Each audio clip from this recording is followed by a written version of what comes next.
প্রথমে সুন্নি ছিল, পরে দেওবন্দি হয়েছে, সেই মারা যাওয়ার তার জানাজার নামাজ আমাদের সুন্নি মাওলানা পড়া যাবে কিনা? কোন ব্যক্তি সুন্নি থেকে যদি দেওবন্দি হয় আর সেই ব্যক্তি দেওবন্দি হওয়ার পর মামুলাতে আহলে সুন্নাতুল জামাত অর্থাৎ আহলে সুন্নাতুল জামাতের কিছু মুস্তাহাব নেকির কর্মকে মিলাদ পালন করা, কিয়াম করা, আল্লাহ ওয়ালাদের মাজার জিয়ারত করা, যদি সে শিরিক মনে করে, আহলে সুন্নাতকে মুশরিক মনে করে, তাহলে সেই ব্যক্তি কাফির হবে। এমন ব্যক্তির কুফরিকে জানার পর যদি কোনো ইমাম জানাজার নামাজ পড়িয়ে দেয়, সেই ইমামও কাফির হয়ে যাবে, তার বিবি তালাক হয়ে যাবে। আর যদি তার কুফরি আকীদা তার নজরে না পড়ে, গুমরাহ মনে করে পড়িয়ে দেয়, তবুও ইমাম সাহেবকে আলাল এলান মুসাল্লিদের সামনে সাক্ষী করে তাকে তওবা করে কালেমাটা পড়ে নিতে হবে।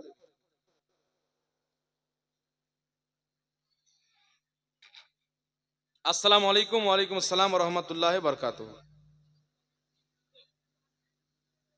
জালসায় মেলা করা যাবে? আমি আগেই বলেছি বাবা, নিয়াত সাফ করে জালসা করতে হবে। এখন লোক মেলা দেয়, হুজুর মেলা থেকে 60-70 টাকা আসে, 60-70 হাজার। এক জায়গায় জালসাতে গেলাম, তো আমি বললাম মেলা কেন দিয়েছেন, জালসা করবো না? তো বলছে হুজুর আপনাকে যে 14-15 হাজার 20 হাজার দিতে হবে, তো টাকা থাকবে না তো কোথায় থেকে দেবো? আমি বললাম আগে বলেননি, ফ্রিতে এসে জালসা করে যেতাম। বলতেন যে আমরা কিছু দিতে পারবো না, এখানে খিদমতের জন্য আসতে হবে, সব জায়গায় তো টাকা দেয়, আপনাদেরটা ফ্রিতে করে দিতাম নাকি বলেন? তাই আপনি হারাম কাজ করে টাকা নেবেন?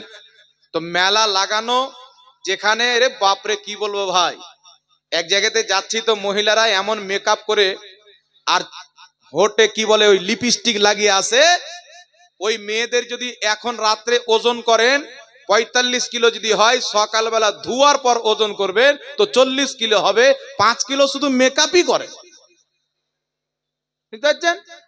আর যত সব বাজারে মেয়েগুলো ঘুরছে, এদের মা বাপ কেউ আছে কিনা আল্লাহ পাক জানে, বেহায়ার মতন ঘুরছে, না মানা করনেওয়ালা আছে না নিষেধ করনেওয়ালা আছে। এই জন্য আমি জালসা কমিটিকে বলবো, যা করে দিয়েছেন মানুষের দ্বারাই ভুল হয়, আল্লাহর কাছে তওবা করবেন। আগামীতে জালসা দিলে খবরদার মেলা বসতে দিবেন না। কথা বুঝতে পারছেন? কথা বুঝতে পারছেন কি না বাবা? কারণ মেলা দেওয়া যেখানে মহিলারা বেপর্দা ঘুরবে, ছেলে মেয়ে একসাথে রাস্তাতে ঘুরে বেড়াবে, এইরকম মেলা এমনিতে হারাম, জালসার নাম দিলে ডবল হারাম। কথা বুঝতে পারছেন? শরীয়তকে বাজায় রাখবেন, জালসা দিলে নিয়ত সাফ রাখবেন। আপনার মাধ্যমে এত হাজারো হাজারো লোক যেইগুলি শিক্ষা পাবে, আজকে যে আকীদার কথা হলো, হক বাতিলের অনেক পরিচয় আপনারা পেয়েছেন। কাল কেউ যদি এসে আপনাকে বলে ইয়াজিদ আমাদের আমির ছিল, ওকে বলবেন তুই তোর মাকে বিয়ে কর, ও মাকে বিয়ে করা জায়েজ বলতো। বুঝতে পারলেন তো ইয়াজিদের চরিত্রটা কি ছিল? নবী সুপারিশ করতে পারবে, নবীর বাপ মা জান্নাতি, কিভাবে তারা ধোঁকা দেয় অনেক আমি বলার বোঝানোর চেষ্টা করেছি, কিছু না হলো তো একটু বুঝেছেন। তাহলে এই সমস্ত লোক কিছু বুঝেছেন, এই সমস্ত নেকি আপনারা তো পাবেন, সবারই নেকি আজকের জালসার কমিটি পাবে। আর এই নেকি জালসাতে যে গুনহার কাজ লাগিয়েছেন ওটির কি হবে? রাসূল পাক বলছেন, সহিহ মুসলিমের হাদিস, মান সান্না ফিল ইসলামে সুন্নাতান হাসানাতান ফালাহু আজরুহা, মান সান্না ফিল ইসলামে সুন্নাতান সাইয়াতান কানা আলাইহি বিজরুহা। নবী পাক বলছেন, কোন ব্যক্তি যদি আমার ইসলামে কোন নতুন ভালো জিনিস আবিষ্কার করে, সে নেকি পাবে, তার প্রতি যত লোক আমল করবে সবারই নেকি সেই ব্যক্তি পাবে। কেউ যদি কোনো খারাপ জিনিস আবিষ্কার করে, সে গুনাহ পাবে, যত লোক খারাপ কাজে লিপ্ত হবে সবারই গুনাহ তাকে দেওয়া হবে। সুতরাং জালসা উপলক্ষে বা এমনিতে এইরকম মেলা বসানো নাজায়েজ রয়েছে, যেই মেলাতে মহিলারা বেপরদা ঘুরবে, ছেলে মেয়ে ঘুরবে, এটা একটা আপনি রাস্তা করে দিচ্ছেন একটা খারাপ কাজ হওয়ার। আল্লাহ বুঝার তৌফিক দান করুক, বলেন আল্লাহুম্মা আমিন। জানাজা যে পড়াচ্ছে সে তো ঠিক আছে, কিন্তু জানাজা যে পেছনে পড়ে আছে, জানাজাতে পড়ে আছে, এই জামাতটা হয়েছে, ঠিক আছে বসেন। বলছেন জানাজা যে পড়িয়েছেন তার তো ঠিক আছে, যে জানাজা পড়েছে, তো বলে দিলাম সেই ব্যক্তি যে মরেছে যদি তার থেকে কুফরি প্রকাশিত হয়, তাহলে সবটাকে তওবা করতে হবে, সবটির বিয়ে পড়াতে হবে। আর তার কুফরি যদি প্রকাশিত না হয়, যত লোক জানাজার নামাজ পড়েছে সবাইকে তওবা করতে হবে। কারণ দেওবন্দীদের আকীদা হলো আল্লাহ মিথ্যা বলতে পারে, নবীকে আল্লাহ যতটুক ইলমে গায়েব দান করেছেন ততটুক প্রত্যেক জানোয়ারকেও দান করেছেন। নবীর জ্ঞানের চাইতে শয়তানের জ্ঞান বেশি। নবীর পরে নতুন নবী জন্ম নিতে পারে, এইগুলো দেওবন্দীদের কিতাবের মধ্যে লেখা আছে। কথা বুঝতে পারছেন? আর কোন ফিরকার কোন জামাতের আকীদার ব্যাপারে যদি জানতে চান তাহলে সেই ফিরকার আকাবির মৌলবীদের কিতাব পড়তে হবে। ফুচকা মৌলবী দিয়ে আকীদা চলে না, যারা বড় বড় আলিম থাকে তাদের মধ্যে আকীদা চলে। তাহলে যে বলবে আল্লাহ মিথ্যা বলতে পারে, তাদের আকীদাকে না জেনে কেউ যদি ওই জামাতে যায় তাহলে সেই ব্যক্তি কমপক্ষে গুমরাহ হবে। আর এই রকমের জানাজা পড়লেও পড়ালেও সবাইকে তওবাটা করে নিতে হবে। কথা বুঝতে পারছেন? কিছু কিছু মানুষ গ্রামে বাস করে যারা মাছ মারবে কাদা মারবে, কথা হয়েছে এটাই। আর 2 বছর আগে থেকে বলা হয়েছে যে গ্রামে যে কয়টা আছে মুখ্য মুখ্য লোকগুলোকে বলা হয়েছে যে কয়টা আছে তাদের সব কিছু বন্ধ করে দেন, এই যাতে না থাকে। একজনকে করেন সবাই শুধরে যাবে, কিন্তু গ্রামের লোক সেটা সাপোর্ট দেয় না। কিন্তু এই ফুচকা জিনিসটাই মানে তারা আরম্ভ করেছে। হ্যাঁ, মানে ঠিক। ওদেরকে 2 বছর আগে বলেছি আমি, ঠিক 2 বছর আছে, আগে থেকে বলছি। বুঝে গেছি আমি। বসেন, দেখেন বিরাদর ইসলাম, সমাজের মধ্যে কিছু লোক যদি মোবাইল শুনে, হোয়াটসঅ্যাপ গ্রুপ দেখে, গুগল দেখে আমার দিকে তাকান, পথভ্রষ্ট হয়, ওয়াহাবি দেওবন্দি দলের দিকে আকৃষ্ট হয়, তাহলে সমাজের মন্ডল মাতাবদের কর্তব্য হচ্ছে তাদেরকে বসিয়ে ভালো একজন বিজ্ঞ আহলে সুন্নাতের আলিম মুফতি ডেকে তাদেরকে বুঝানো। কথা বুঝতে পারছেন?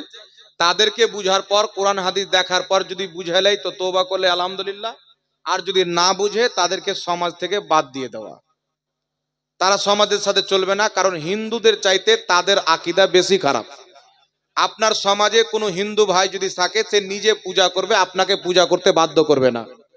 আর এরা নিজেই তো কিছু করবে না, আপনাকে করলে জাহান্নামের টিকিট কেটে দিয়ে দিবে।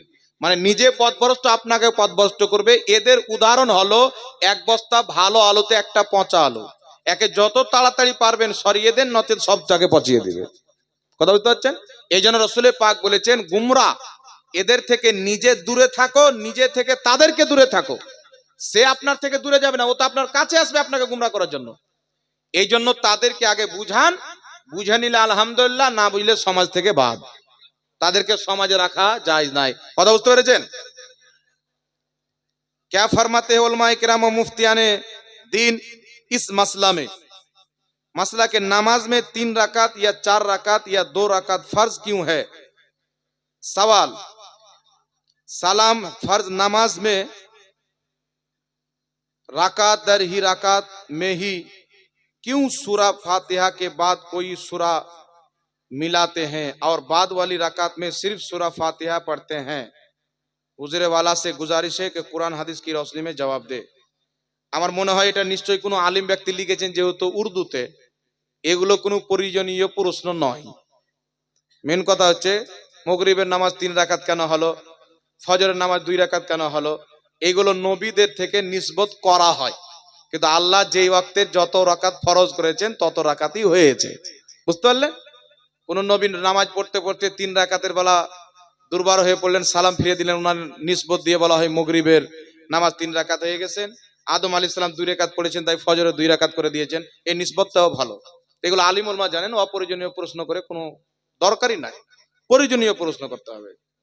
हर फर्ज नमाज में 2 रकात के बाद ही सूरा पढ़ते हैं, 2 रकात में सूरा फातिहा के बाद सूरा मिलाते हैं, और आखिरी 2 रकात में क्यों नहीं पढ़ते? प्रत्येक नमाजे যেমন জোহরের 4 রাকাত, 2 রাকাতে সূরা ফাতিহা পড়ার পর অন্য সূরা মিলাই, বাকি 2 রাকাতে কেন মিলাই না? 2 রাকাতের পর নবী পাক মিলিয়েছেন, তারপরে 2 রাকাতের পর নবী পাক মিলাইনি, তার জন্য মিলানো হয় না।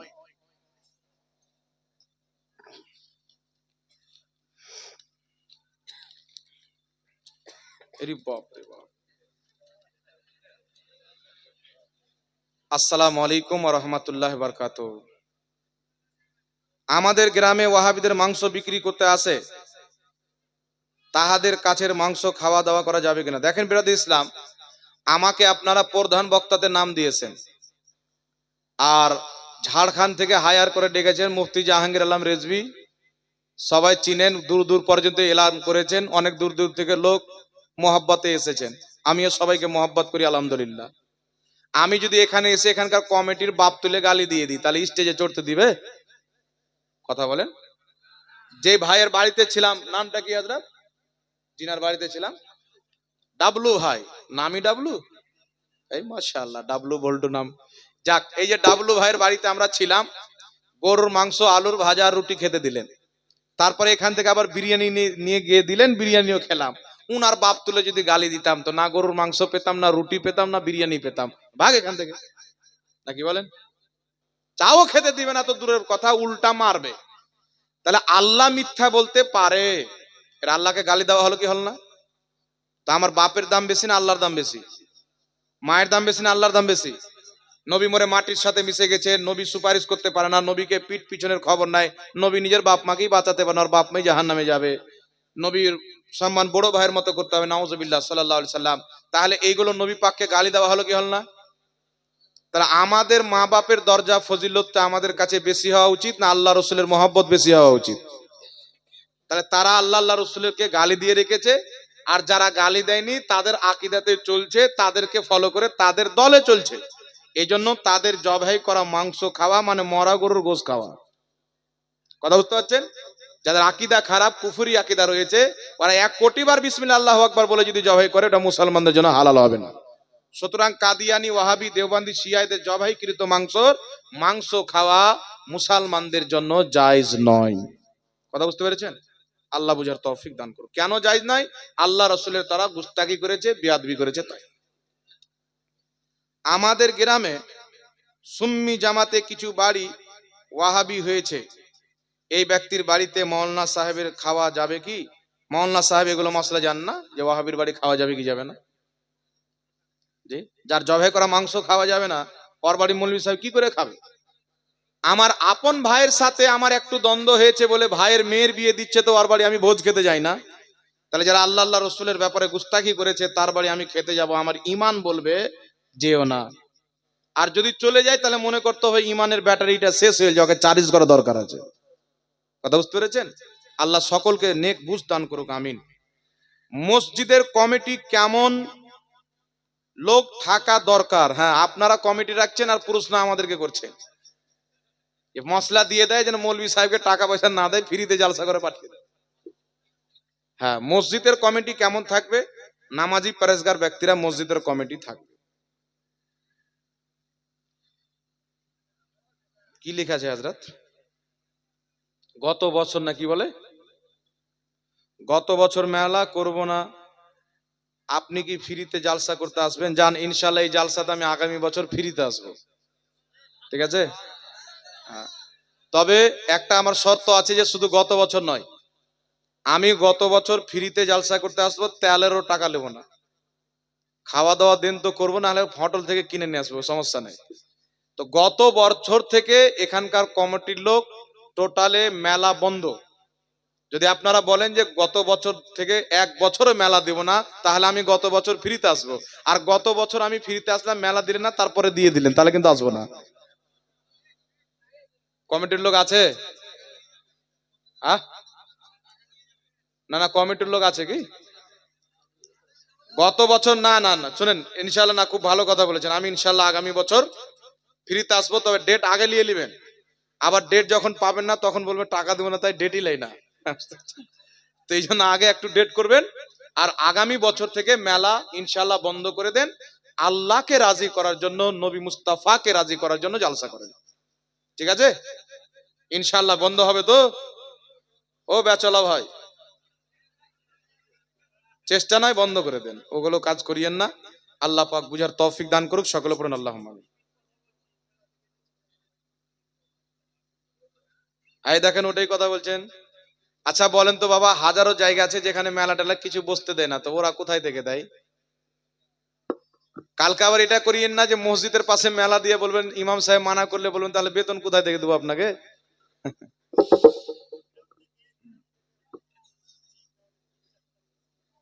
দেখেন, আমি একটা কথা বলছি, মেলা দেওয়া হচ্ছে হারাম, আপনি দিবেন সেটা আপনার ব্যাপার, আমার বেশি কিছু করার নাই। কাউকে জবরদস্তি বুঝাবো এটাও আমার ক্ষমতা নাই। আমি শরীয়তের কথা আপনাকে বলে দেবো, মানলে আপনার ভালো, না মানলে আল্লাহকে আপনি হিসাব দিবেন। আমার যেটা বলার কর্তব্য আছে সেটা আমি আপনাকে বলে দিচ্ছি, বুঝতে পারলেন? হ্যাঁ, তো যাই হোক বিরাদর ইসলাম। আচ্ছা, এটা তো হয়ে গেল, আর নাই, আর কেউ প্রশ্ন টশ্ন দিয়েন না। একবার দুরূদ শরীফ পাঠ করুন, আল্লাহুম্মা সাল্লি আলা সাইয়্যিদিনা মাওলানা মুহাম্মদ ওয়া আলা আলি সাইয়্যিদিনা মাওলানা মুহাম্মদ সাল্লাল্লাহু আলা মুহাম্মাদিন मोहम्मद हरदम जबान से निकालो पाक नाम।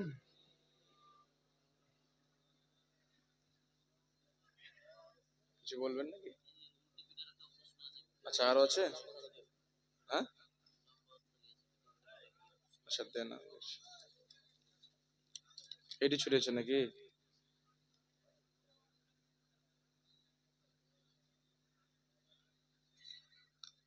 ওয়াহাবিরাও মানুষ এবং সুন্নিরাও মানুষ, এর মধ্যে ভেদাভেদ কেন? দলিল সহ প্রমাণ দিবেন। তো তাহলে ইহুদিরাও তো মানুষ, নাসারারাও মানুষ, কাদিয়ানিরাও মানুষ। ওয়াহাবিরাও বলে কাদিয়ানিরা কাফের, কারণ তারা নবী পাকের গুস্তাখি করেছে, নবীর পরে নতুন নবী মেনেছেন। তো মানুষকে ঘৃণা করা নয়, মানুষের খারাপ আকীদাকে ঘৃণা করা। খারাপ আকীদাকে মান্য করার কারণে, পথভ্রষ্ট বিদাতি দলে যাওয়ার কারণে তাকে ঘৃণা করতে হবে, এটা আল্লাহ পাক কোরআনে বলেছেন। আমি বলে দিচ্ছি, আয়াত শুনেন। আল্লাহ বলছেন, ইয়া আইয়ুহাল্লাযীনা আমানু লা তাত্তাখিযু আবাআকুম ওয়া ইখওয়ানাকুম আউলিয়া। আল্লাহ বলছেন, হে ঈমানদার, আমার দিকে তাকান। আল্লাহ বলছেন, হে ঈমানদার, যদি তোমার আপন বাপ, যদি তোমার আপন ভাই ঈমান আনার পরে আল্লাহ রাসূলের গুস্তাখিকে, কুফরিকে পছন্দ করে, মুসলমান হওয়ার পর, নামাজি হওয়ার পর, ঈমান আনার পর যদি কুফরিকে পছন্দ করে, লা তাত্তাখিযু, তোমার আপন বাপ আপন ভাই হলেও তার সাথে তোমার কোনো সম্পর্ক থাকতে পারে না। বুখারী শরীফের মধ্যে হাদিস, রাসূল পাক সাল্লাল্লাহু আলাইহি ওয়াসাল্লাম বলেন, ইসলামের সবচাইতে উত্তম আমল কি? একজন সাহাবী বললেন নামাজ। নবী বললেন নামাজ নয়। কেউ বলছেন জিহাদ। নবী বলছেন জিহাদ নয়। ইসলামের সবচাইতে উত্তম আমল হচ্ছে তোমরা বন্ধুত্ব করো তো আল্লাহ আল্লাহ রসুলের জন্য, দুশ্মনী করো তো আল্লাহ আল্লাহ রসুলের জন্য। হাজরাতে আবু ওবাইদা নিজের বাপ জাররাকে কতল করেছিলেন নবীর বিপক্ষে আসার কারণে। নিজের বাপকে সাহাবী হত্যা করেছেন, নিজের ভাইকে হত্যা করেছেন, নিজের মামুকে হত্যা করেছেন। তাহলে এখন আপনারা বলেন, বাবা তারাও মানুষ আর সাহাবারাও মানুষ ছিলেন, তাহলে বাপকে হত্যা করা দরকার কি ছিল? তাহলে আল্লাহ পাক কেন বলছেন, তোমার বাপ তোমার আপন ভাই যদি ঈমান আনার পর নবীর বেয়াদবিকে পছন্দ করে, তার সাথে তোমার কোনো সম্পর্ক নাই। তো নিজের বাপ যদি নবীর বেয়াদবের দলে চলে যায়, তার সাথে সম্পর্ক রাখা চলবে না, আল্লাহর কোরআন বলছে। আর যারা আল্লাহর কোরআন মেনে চলবে, নবীর হাদিস মেনে চলবে, তারাই তো হবে মুসলমান। কথা বুঝতে পারছেন? একটা হাদিস বলছি, ইমাম ইবনে কাসির তাফসির ইবনে কাসিরের মধ্যে লিখেছেন, ইমাম সিউতি তাফসিরে দুররে মানসুরের মধ্যে লিখেছেন, দুইজন ব্যক্তি উমারে ফারুকের নিকটে গেলেন। যখন ওখানে গেলেন তো একজন ব্যক্তি বলছেন, ইয়া আমিরুল মুমিনিন উমারে ফারুক, আপনার এখানে আসার পূর্বে নবী পাকের কাছে গিয়েছিলাম, তো নবী পাক আমার পক্ষে রায় দিয়েছিল, এই লোকটাকে রায় যখন হয়ে গেল আমরা ফিরে আসতেছিলাম, তো এই লোকটা বলল একবার উমরের দরবারে চলো। তো হযরত ওমর ওই লোকটিকে জিজ্ঞাসা করলে, ঠিকই তুমি কি তাই বলেছো? নবী মুস্তাফার ফয়সালা করে দেওয়ার পর আবার আমার দরবারে আসার কথা বলেছো? বলছে জি হ্যাঁ বলেছি। তো হযরত ওমর ফারুক বলছেন, দাঁড়াও, আমি ঘর থেকে আসছি, এসে তোমাদের ফয়সালা করে দিচ্ছি। উনি ঘরের ভিতরে গিয়ে তলোয়ার নিয়ে এসে গর্দান মেরে দিলেন। আর একজন ব্যক্তি তার পাশে ছিল, ও দৌড় দিয়ে নবীর দরবারে যাওয়ার পরে বলছেন, ইয়া রাসূলুল্লাহ, হযরত ওমর ওই লোকটাকে হত্যা করে দিয়েছেন, আমি ভয়ে পালিয়ে এসেছি যাতে আমাকেও মেরে দিত। চতুর্দিকে চর্চা হয়ে গেল। মৃত্যু ব্যক্তির বাপ মা আত্মীয় স্বজন বলল, উমার মুসলমানকে মেরেছে। ওই লোকটার চেহারায় দাঁড়িয়ে ছিল, নামাজ পড়তো, রোজা রাখতো, সব করতো। হযরত উমারের খবর নবী মুস্তাফার কাছে গেলেন, আর মৃত্যু ব্যক্তির আত্মীয় স্বজন কেসাসের জন্য নবীর নিকটে আবেদন করলেন, কেস করলেন। কেসাস, উমার মুসলমানকে হত্যা করেছে। কোরআন বলছেন, কেউ যদি মুসলমানকে হত্যা করে তাহলে তাকে হত্যা করতে হবে। তো উমারকে হত্যা করা হোক। এমনি সমাতে জিবরিল আলাইহিস সালাতু ওয়াস সালাম সঙ্গে সঙ্গে আল্লাহ তাকে ওহী দিয়ে পাঠালেন, আর এসে বলছেন, ইয়া রাসূলুল্লাহ, উমার যাকে হত্যা করেছে, উমারের ফয়সালার প্রতি আল্লাহ পাক সন্তুষ্ট আছে, রাজি আছে, বল সুবহানাল্লাহ। কারণ যে নবীর ফয়সালাকে সন্দেহ করে, সেই ব্যক্তি যতই নামাজ পড়ুক মুসলমান নয়, এরাকে তো সমাজ থেকে বাদ করতে বলছি। শরীয়তে রাসূল বলছেন মান সাব্বা নবিয়ান ফাকতুলু, নবী পাকের শরীয়ত বলছে যেই ব্যক্তি নবীর গুস্তাখি করে তাকে কতল করে দাও।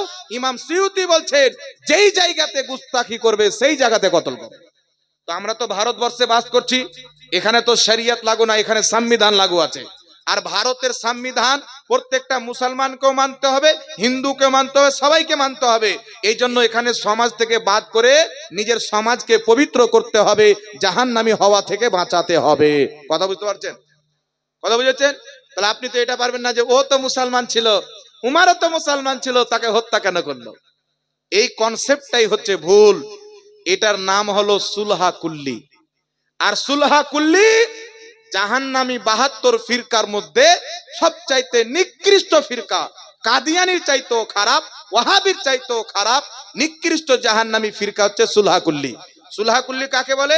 ওয়াহাবিও ঠিক, দেওবন্দিও ঠিক, কাদিয়ানিও ঠিক, ওরাও নামাজ পড়ে, আমরাও নামাজ পড়ি। তো তুমি রাসূলুল্লাহর চাইতে বেশি জানো? নবী বলছেন 72টি জাহান্নামী, একটি জান্নাতি, যার নাম হবে আহলে সুন্নাত ওয়াল জামাত। জোরে বল সুবহানাল্লাহ। কথা আপনারা বুঝতে পারছেন? এই জন্য তার ওয়াহাবি হওয়াতে বা তার মানুষ হওয়ার জন্য আমরা তাকে ঘৃণা করি না। ওয়াহাবি নাপাক মতবাদ, নবী পাকের গুস্তাখদের দল, আল্লাহর বেয়াদবদের দলে যাওয়ার কারণে তাকে ঘৃণা করা ঈমানের দায়িত্ব প্রত্যেক মুসলমানের প্রতি ফরজে আইন। নামাজের চাইতে বড় ফরজ, রোজার চাইতেও বড় ফরজ। আগে ঈমান পরে নামাজ। কথা বুঝতে পারছেন? তারপরে লিখেছেন কোন মুসাল্লি নামাজ পড়ে কিন্তু জামাতে পড়ে না, একটু ভালো করে বুঝাবেন। দেখেন বিরাদর ইসলাম, জামাত হচ্ছে ওয়াজিব। কোন ব্যক্তি যদি বাড়িতে নামাজ পড়ে, রাসূলুল্লাহ জামানায় সাহাবীরা বাড়িতে নামাজ পড়তেন কিছু কিছু, তো রাসূলে পাক বললেন যারা বাড়িতে নামাজ পড়ে যদি তাদের বাড়িতে মহিলার বাচ্চা না থাকতো, আমি তাদের বাড়িতে আগুন লাগিয়ে জ্বালিয়ে দিতে বলতাম। এই জন্য মসজিদে জামাত যে হয়, এই জামাতটা হচ্ছে ওয়াজিব। সুতরাং একাই যদি নামাজ পড়ে নামাজের ফারজিয়াত তো আদায় হবে, জামাত ছাড়ার গুনাহ হবে। সুতরাং জামাতে নামাজ পড়া ওয়াজিব, তাই জামাতে নামাজ পড়তে হবে। আর সহিহুল আকীদা সুন্নির পিছে নামাজ পড়তে হবে।